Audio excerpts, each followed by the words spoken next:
Assalamualaikum warahmatullahi wabarakatuh. Kali ini kita akan melanjutkan pembahasan Intan Pariwara kelas 12 bagian PAT part 3 nomor 21 sampai dengan nomor 30. Mari kita simak bersama-sama. Oh iya, sebelum Mimin mulai, Mimin baru ingat kalau yang untuk part 2 kemarin nomor 19 sama nomor 20 itu kan sebenarnya ada perhitungannya. Nah, Mimin lupa waktu jelaskan di situ, tidak Mimin editkan sekalian. Jadi untuk cara perhitungan nomor 19 sama 20 langsung cek saja di Instagramnya Biologi Education, oke? Oke, kita lanjutkan tadi di nomor 21. Selain membunuh gulma, herbisida juga dapat membunuh tanaman budidaya. Oleh sebab itu banyak peneliti mulai mengembangkan tanaman yang toleran terhadap herbisida. Pembuatan tanaman yang toleran herbisida dilakukan dengan teknik apa? Nah, ini biasanya itu menggunakan teknik DNA rekombinan, yaitu teknik mengubah susunan DNA suatu organisme dengan cara menyisipkan gen asing ke organisme sehingga diperoleh sifat yang tidak dia miliki sebelumnya. Jadi tanaman yang toleran terhadap herbisida itu diperoleh dengan memasukkan gen ketahanan terhadap herbisida ke tanaman melalui ya teknik tadi DNA rekombinan. Contohnya adalah gennya ada CP4 ESPS dari bakteri Agrobacterium tumefaciens. Oke. Jadi jawabannya di sini adalah yang B. Kita lanjutkan di nomor 22. Pasangan yang tepat antara prinsip dasar bioteknologi beserta contoh produknya adalah, oke kita cek dulu ya. Untuk mikroprotein, mikroprotein itu kan merupakan makanan sumber protein yang berasal dari miselium jamur. Oke, kemudian mikroprotein tadi itu dihasilkan melalui proses fermentasi oleh jamur, contohnya adalah jamur Fusarium graminearum. Menggunakan bahan-bahan seperti apa? Seperti glukosa, garam, amonia, serta zat hara lainnya. Kalau untuk tauco itu kan produk bioteknologi yang melibatkan reaksi fermentasi ya. Tauco sendiri dihasilkan melalui proses fermentasi oleh Aspergillus oryzae. Sedangkan untuk tomat flavor saver dan juga kapas anti serangga itu produk bioteknologi yang melibatkan rekayasa genetika. Oke, jadi di sini jawabannya yang paling tepat adalah yang B, yaitu fermentasi, contohnya adalah mikroprotein. Oke, kita lanjutkan ke nomor 23. Perhatikan beberapa jamur berikut. Jamur yang dimanfaatkan dalam pembuatan protein sel tunggal ditunjukkan oleh angka. Oke, jadi protein sel tunggal itu adalah suatu istilah yang digunakan untuk menyebut protein yang terpisah atau yang berasal dari organisme uniselular atau multiselular yang strukturnya sederhana. Contohnya nih adalah jamur. Jadi jamur itu yang biasanya digunakan untuk protein sel tunggal itu ada jamur Saccharomyces, kemudian ada juga Candida utilis. Oke, jadi jamur ada 2. Kemudian protein yang dihasilkan dari kedua jamur tersebut dimanfaatkan sebagai suplemen makanan. Sebenarnya nggak cuma 2 ini sih, ada juga banyak yang lain. Tapi kalau untuk yang dari jamur rata-rata yang digunakan 2 ini.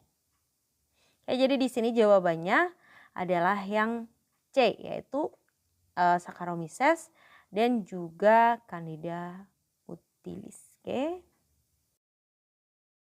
Nomor 24, perhatikan tabel berikut. Hubungan yang benar antara bahan, mikroorganisme dan produk yang dihasilkan ditunjukkan oleh angka.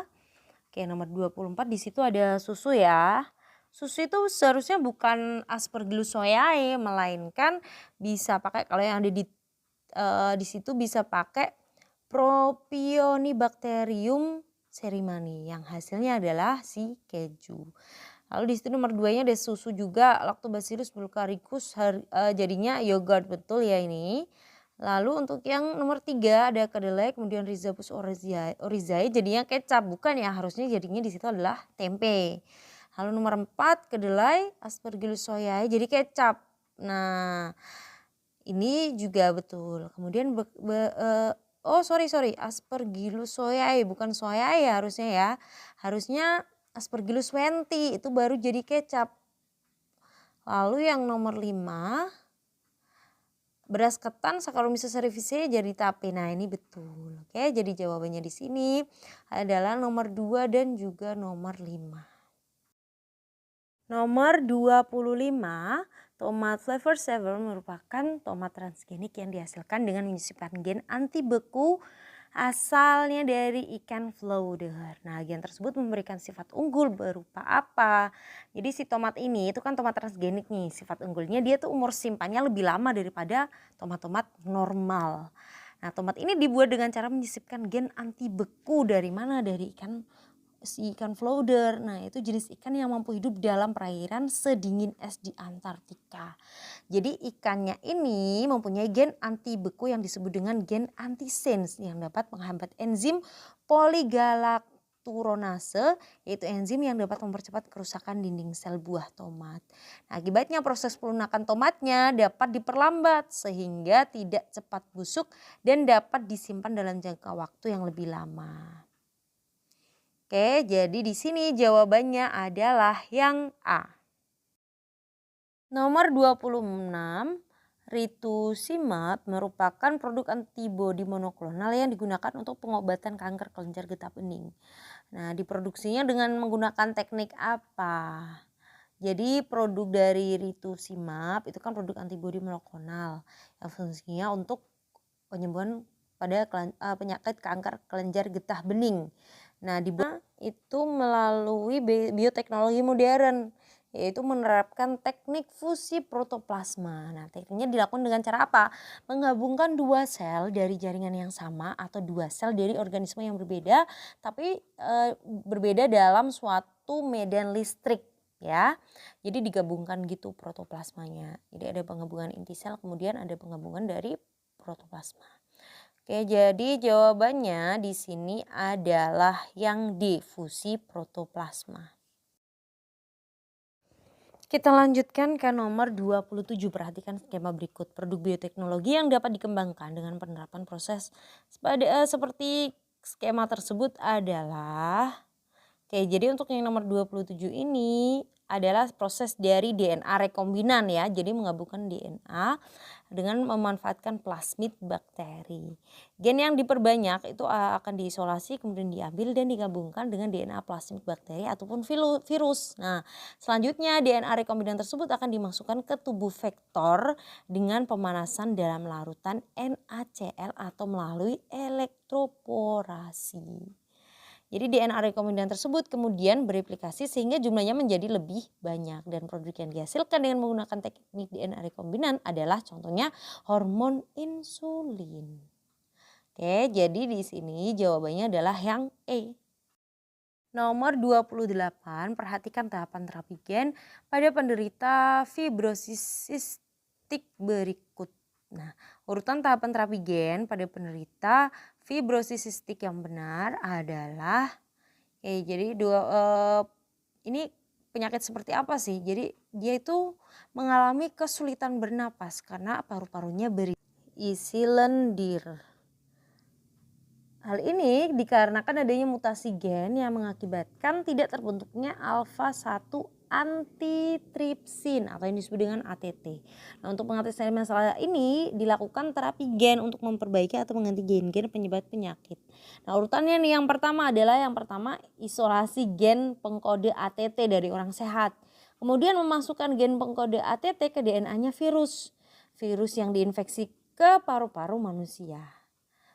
Kemudian virusnya akan mentransfer gen ATT, maka sel paru-paru akan memproduksi gen pengkode ATT. Jadi di sini jawabannya adalah yang C. Kita lanjutkan ke nomor 29, tanaman budidaya dengan sifat unggul dapat diperoleh dengan menerapkan prinsip bioteknologi modern. Dampak negatif dari pembuatan produk bioteknologi tersebut di bidang sosial ekonomi adalah, jadi memang sih produk bioteknologi itu mempermudah kehidupan manusia. Namun faktanya juga ada dampak negatif. Apa sih kalau udah dampak negatif di bidang sosial ekonomi? Salah satunya adalah produk-produk bioteknologi konvensional seperti pertanian dan peternakan tradisional menjadi tersingkir. Nah, kondisi tersebut disebabkan petani dan peternak tradisional tidak mempunyai modal untuk mengembangkan produknya dengan menerapkan bioteknologi modern. Oke, jadi sementara itu petani yang peternak modern yang memiliki modal dapat mengembangkan produknya melalui bioteknologi yang modern juga sehingga dapat meningkatkan hasil panen menjadi melimpah dan kualitasnya lebih baik. Tapi sayangnya yang nggak punya modal ya nggak bisa. Jadi jawabannya di sini adalah yang C. Terakhir nomor 30, salah satu tanaman transgenik mampu memproduksi protein delta endotoksin setelah disisipi oleh gen CRIA dari bakteri Bacillus thuringiensis. Namun sifat unggul tersebut memberikan dampak negatif bagi keseimbangan lingkungan karena dapat menyebabkan apa? Oke, jadi untuk tanaman yang dapat memproduksi protein delta itu memang punya ketahanan yang lebih terhadap hama.